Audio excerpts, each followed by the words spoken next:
Es ist Sonntagmorgen und ich mache jetzt gleich eins auf Deutsch, Schweizerdeutsch, weil es ist wirklich, ich muss sagen, ich bin so dankbar. Ich bin jetzt 8 Tage weg von der Schweiz und ich bin schon wieder am Schuh anlegen, um zu arbeiten. Auf der Türschwelle von meinem eigenen neuen Haus, wo ich schon eingezogen bin und bezogen habe. Ich hatte Auswahl für 2 Häuser. Ich habe den kleinen genommen auf dem Hof, nicht den grossen. Wow, Herrschaftshaus mit eigenem Hof. Also ich hätte 2 Möglichkeiten gehabt.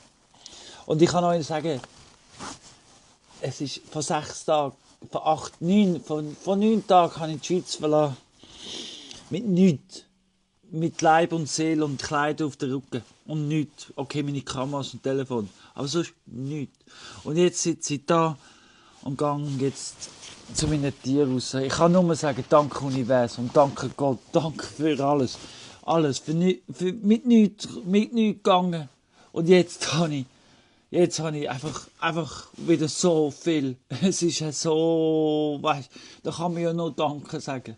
Danke, danke, danke, danke, danke, danke, danke. Ich bin so gern dein Diener, dein Hofnarr. Und für mich ist eins klar, ich will immer da sein für dich, mein Herr, mein König, mein liebes Universum. Danke vielmals.